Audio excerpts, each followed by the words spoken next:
Here is another question of investment appraisal, and this time June 2019, paper 31, question number 6. किस नाम से है? T limited के नाम से है. The director of T limited, आपके पास एक डायरेक्टर है टी लिमिटेड का जो कंसिडर कर रहा है इन्वेस्टिंग मशीन ए इज़ 950,000. 9,50,000 की आप क्या कर रहे हो? मशीन परचेज कर रहे हो, manufacturing a new product. The estimated cash flow for new product are as follow. This is your cash inflows and this is your cash outflows. अगर इनफ्लो में से आउटफ्लो माइनस कर देता हूँ तो मेरी अंडरस्टैंडिंग कहती है कि नेट आ जाता है. सही है. इसके बाद ईयर 1 के कैश आउटफ्लो इनफ्लो दिए हुए हैं, ईयर 2 का भी दिया हुआ है, ईयर 3 का भी दिया हुआ है, ईयर 4 का भी दिया हुआ है. मशीन ए की जो लाइफ है वो 4 साल है. रेजिडुअल वैल्यू कितनी है? 0. अगर मैं डेप्रिसिएशन कैलकुलेट करना चाहूँ तो क्या कर सकता हूँ? डेप इक्वल टू कॉस्ट कितनी है मेरी? 9,50,000. स्क्रैप वैल्यू कितनी है? 0. लाइफ इन ईयर कितना है? 4 ईयर्स. तो डेप्रिसिएशन कितनी आ जाएगी? 237,500. तो ये मेरी क्या हो जाएगी? डेप्रिसिएशन. कैलकुलेट द ARR निकालना है. क्या निकालना है? 5 मार्क्स की वर्किंग है. ARR निकालना है और ARR का फॉर्मूला क्या होता है? मैं यहाँ सॉल्व कर रहा हूँ, इधर देख लीजिएगा. पार्ट ए की बात कर रहा हूँ. ARR विच मीन्स कि average profit divided by average investment. तो ARR equal to average profit divided by average investment into 100. अच्छा, अगर मैं फॉर एग्ज़ाम्पल यहाँ पर एक बात करता हूँ,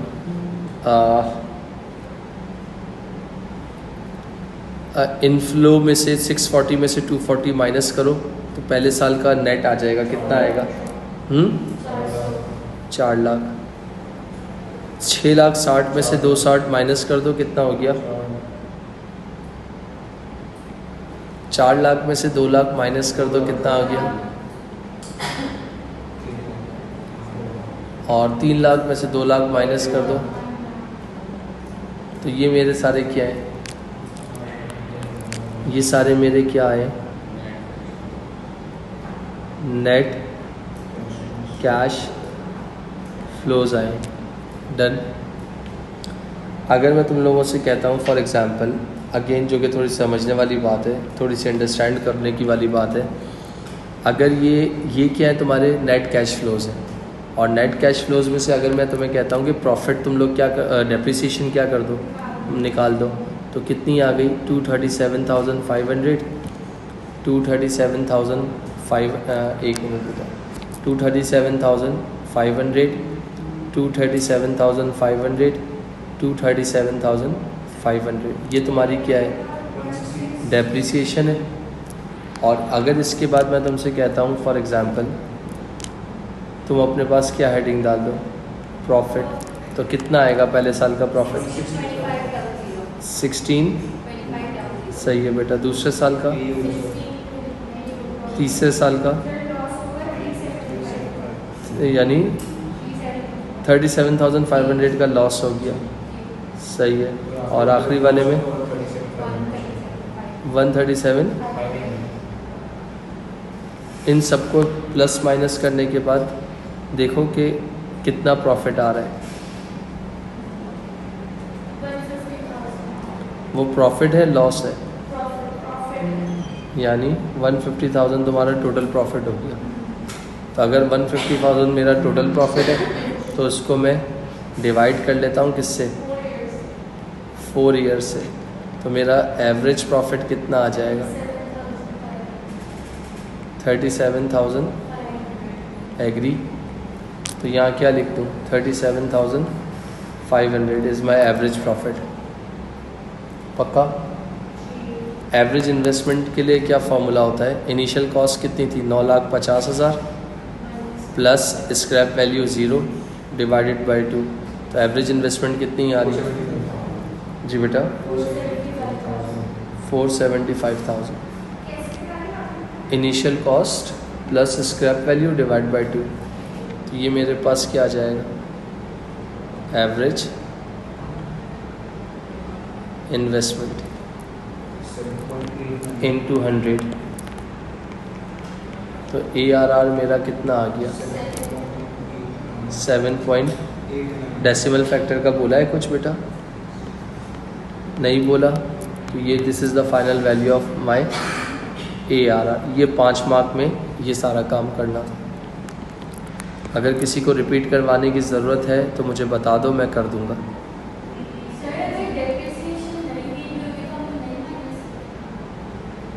क्वेश्चन में दी हुई ही होगी, जाहिर सी बात है, नॉन करंट एसेट है, नॉन कैश एक्सपेंस है। एग्री? अब इसके बाद नेक्स्ट पार्ट में क्या बोला हुआ है? पे बैक पीरियड। कौन सा पार्ट है?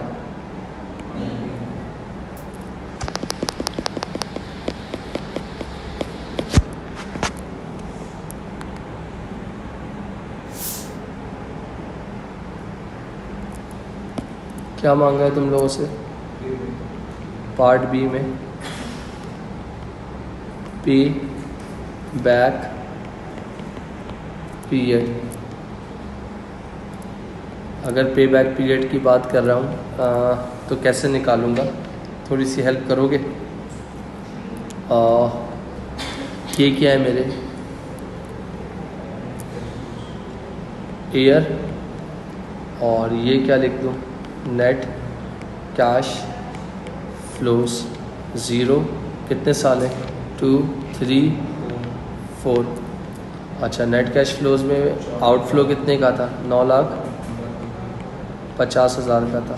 पहले साल का इनफ्लो कितना आया था? 4 लाख। दूसरे साल का 4 लाख, 2 लाख और लाख। यहाँ क्या लिख दिया? 4 लाख, 4 लाख, 2 लाख और लाख। अगर मैं तुमसे कहता हूँ 9,50,000 में से 4 निकाल दो, पीछे कितना बच गया? 5 लाख में से फिर 4 लाख निकाल दो, पीछे कितना बच गया जी?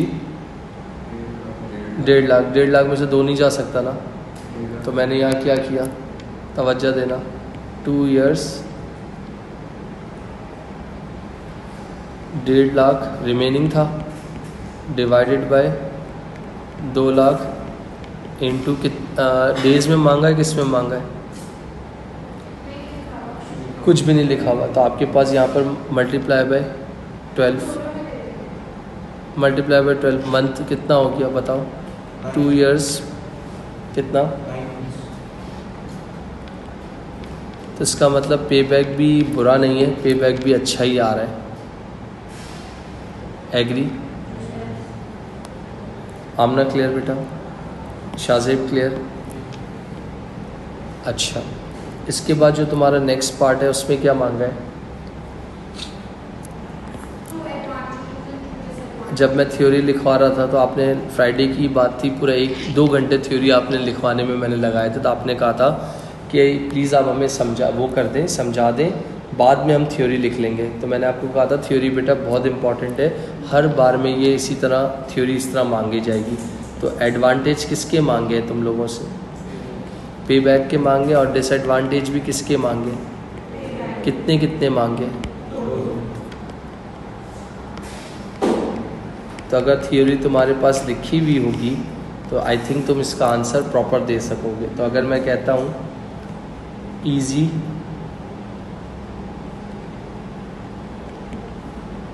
टू कैलकुलेट और अंडरस्टैंड हो गया, और दूसरा क्या हो गया?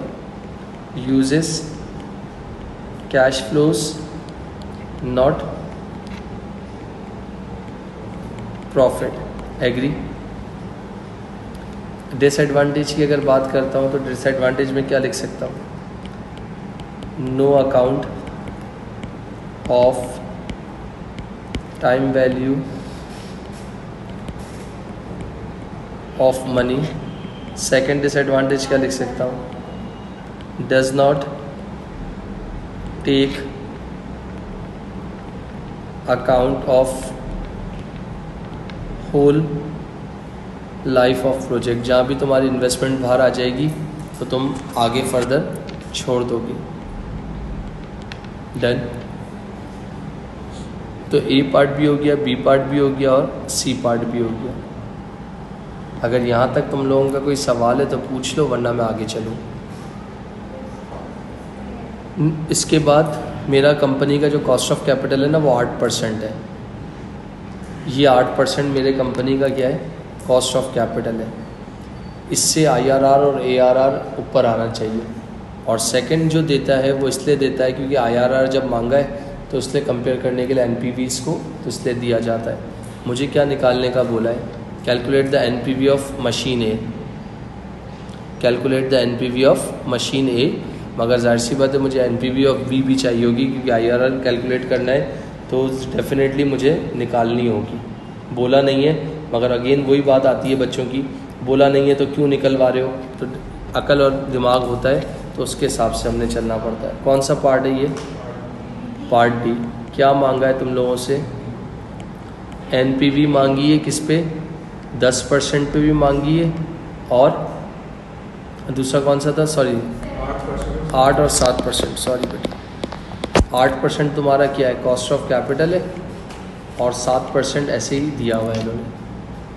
तो मैं सबसे पहले क्या बोल दूँ, ईयर, फिर मैं क्या बोल दूँ, नेट कैश फ्लो, फिर मैं क्या बोल दूँ, डिस्काउंटेड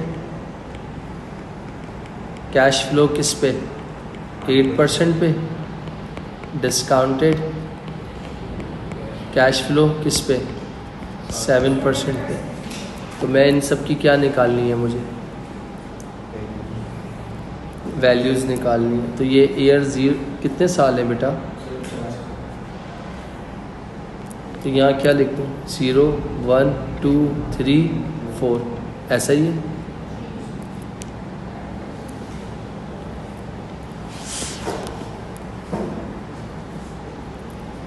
तो यहाँ क्या हो गया, ईयर 0, ईयर 1, ईयर 2, ईयर 3, और ये मेरे पास क्या आ रही है,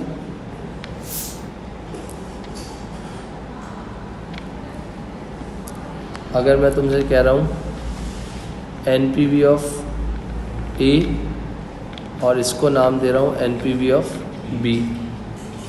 मेरा आउटफ्लो कितने का हुआ था, 9,50,000 था। आउटफ्लो कितना था, 9,50,000 था। आउटफ्लो कितना था, 9 लाख। पहले साल का इनफ्लो कितना था, 2 लाख, 4 लाख, 4 लाख, 2 लाख, 1 लाख। तो 4 लाख, 4 लाख, 2 लाख और 1 लाख। डिस्काउंटेड करने जा रहा हूँ, थोड़ी हेल्प चाहता हूँ। 4 लाख को मल्टीप्लाई करो, सॉरी 4 लाख को मल्टीप्लाई करो 0.926 से, 370, ओके। फिर 4 लाख को मल्टीप्लाई करो 0.857 से, 342, फिर 2 लाख को मल्टीप्लाई करो 0.794 से, 158,800 बेटा। फिर इसके बाद 1 लाख को मल्टीप्लाई करो 0.735 से, 73,000। तो मेरे प्यारे दोस्तों, ये तुम्हारे क्या है, नेट प्रेजेंट वैल्यूज़ के, प्रेजेंट वैल्यूज़ की क्या आ गए, इनफ्लोज आ गए, डिस्काउंटेड इनफ्लोज आ गए। और तुम्हारा वो कितना गिवन था, आउटफ्लो कितना गिवन था। तो सारे येलो कलर वाले इनफ्लो को प्लस करो, आउटफ्लो से माइनस कर दो, तो हमारी NPV कितनी आएगी,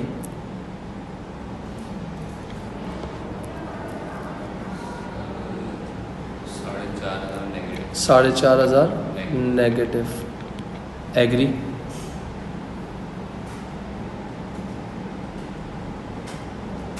एग्री। अब आ जाओ ज़रा, 7% से निकालना है। तो 7% से कैसे निकालूंगा? 4 लाख को मल्टीप्लाई कर लो 0.935 से। 4 लाख मल्टीप्लाई बाय 0.935 374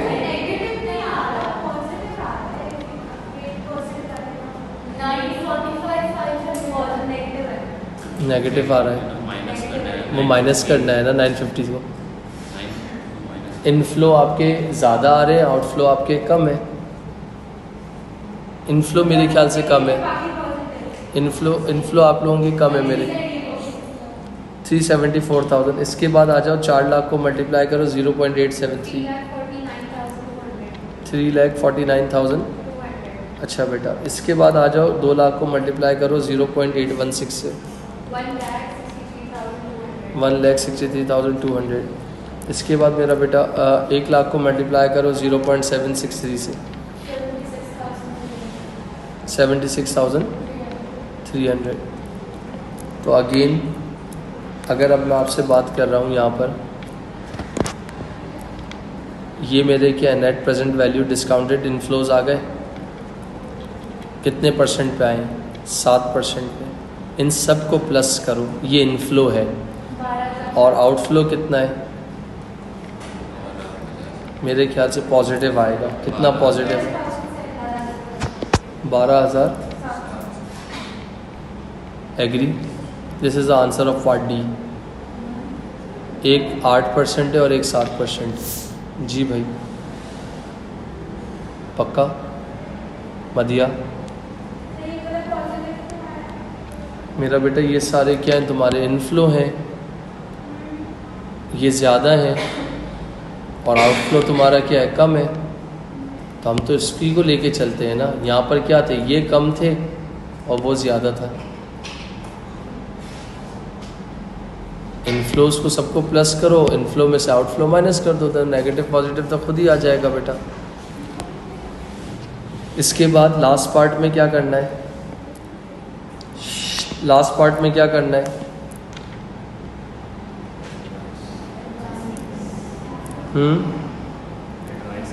एडवाइस नहीं करनी, पहले IRR निकलेगा। पार्ट ई IRR निकालना है। क्या फॉर्मूला होता है? IRR equal to small a plus b minus a NPV of a minus NPV of b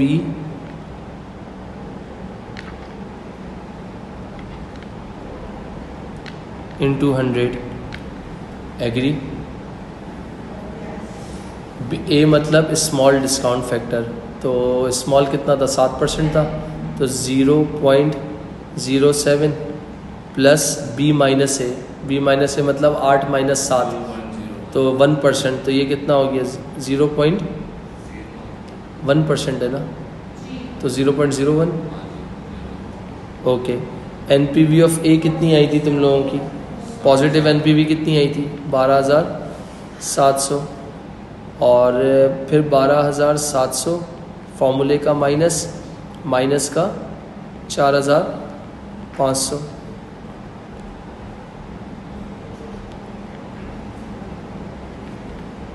into 100। Agree? 8% में से 7% माइनस करो तो 1% बच गया, तो 1% कितना हो गया? 0.01 हो गया। इसके बाद IRR इक्वल टू 0.07 प्लस 0.01। इस ब्रैकेट को सॉल्व कर लेंगे। 12,700 divided by 12,700 minus minus plus 4,500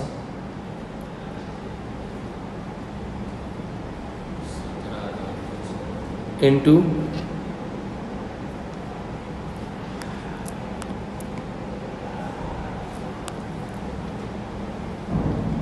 100। Calculator में IRR रख के निकाल सकते हो कितना आंसर आ जाएगा?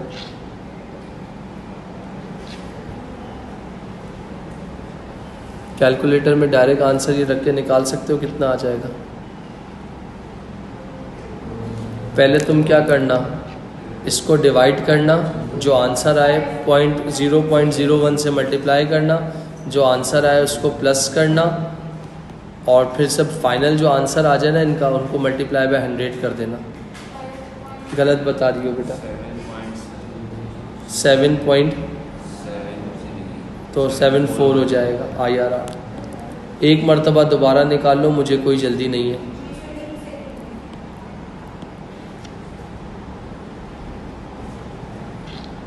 मैं फिर रिपीट कर रहा हूँ, इसको अपनी जगह एज इट इज़ रखना, इसको अपनी जगह एज इट इज़ रखना। कैलकुलेटर में इसको पहले सॉल्व कर लेना और इसको फिर मल्टीप्लाई बाय 100 कर दो। आगे राउंड ऑफ होके 7.74 हो जाएगा। डन हो गया। शाजिब भाई आपने निकाल लिया।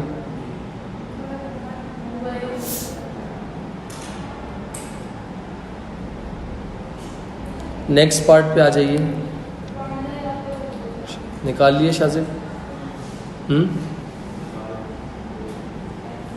सिर्फ कैलकुलेटर में आपने क्या लिखना है, सुन ले मेरी बात। 0.07 लिखो, प्लस डालो, ब्रैकेट ओपन करो, 0.01 लिखो, बड़े वाले इस तरह ब्रैकेट ऑन करके वो फ्रैक्शन का साइन ऑन करो, और 12,700 प्लस 4,000 कितना हुआ? 12 और 4 16 यानी 17,000। 17,000 कितना हुआ? 17,000 कितना बन रहा है? 13, 14, 15, 16, 17,700, 17,200। बस ये पहले सॉल्व करोगे, फिर एंड में मल्टीप्लाई बाय 100 करोगे तो तुम्हारे पास आंसर हो जाएगा। जब भी मैंने आगे कर्ल ब्रैकेट डाल दिया था इस वजह से। खैर इधर देखिएगा, मशीन बी के पास क्या है? Manufacture new product the following information of machine B. Machine A की सारी चीज़ें इन्होंने हमसे निकलवाई हैं। मशीन बी की कॉस्ट कितनी है? 9,20,000। मशीन ए की कितनी थी भाईजान? 9 लाख। अब बीच में नहीं बोलना। यूजफुल लाइफ इधर कितनी है? 4। उधर भी कितनी है? 4। रेजिडुअल वैल्यू कितनी थी? नील। उधर भी कितनी है? अकाउंटिंग रेट इसका कितना आया है और आपका कितना आया था? तो इसका मतलब मशीन बी का ज़्यादा अच्छा आ रहा है। मशीन बी का पे बैक कितना है और आपका कितना आया था? इसका मतलब मशीन ए का पे बैक अच्छा है। नेट प्रेजेंट वैल्यू आपकी 8% पे कितनी आई है और आपकी 8% पे कितनी आई है? तो इसका मतलब सारी बात ही ख़त्म हो गई। एनपीवी पे ही फैसला होता है। और IRR इसका, एक minute, T limited has limited cash and is likely to borrow money to buy either machine A और बी। एडवाइस करो डायरेक्टर को कि उसको मशीन लेनी चाहिए या नहीं लेनी चाहिए। एडवाइस करो डायरेक्टर को कि उसको मशीन लेनी चाहिए या नहीं लेनी चाहिए। कितने मार्क्स हैं? कौन सा पार्ट है? कितने मार्क्स का था? अगर मैं आपसे बात कर रहा हूँ मशीन बी की एनपीवी ज़्यादा अच्छी है ना? सही है। अब एक मिनट सुनना, हमें क्या करना चाहिए? पहले एडवाइस दे दो। T limited buy machine B because of positive NPV which is 20,200। और दूसरा क्या था? हायर ऑफ ARR कितना था वो? 13.59%। उससे इस पे अगर बात करता है, इसकी एनपीवी ए की कितनी थी? 4.5 नेगेटिव, और IRR ऊपर कितना आया था? 7.7 समथिंग कुछ आया था। तो इसका मतलब ये तो तुमने एडवाइस का 1 मार्क ले लिया। सही है। इसके बाद अगर मैं तुमसे कह रहा हूँ however because of limited cash emphasis should be on early recovery of cash, क्योंकि तुम्हारा कैश बिजनेस में टाइड अप हुआ है।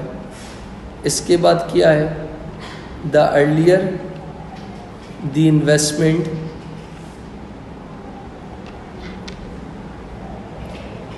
is recoup the business can use the cash for other purpose. For example, that is repayment of loan या etcetera.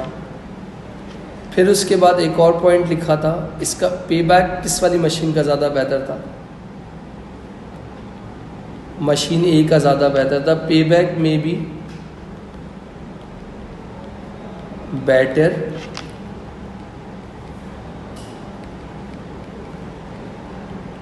To use for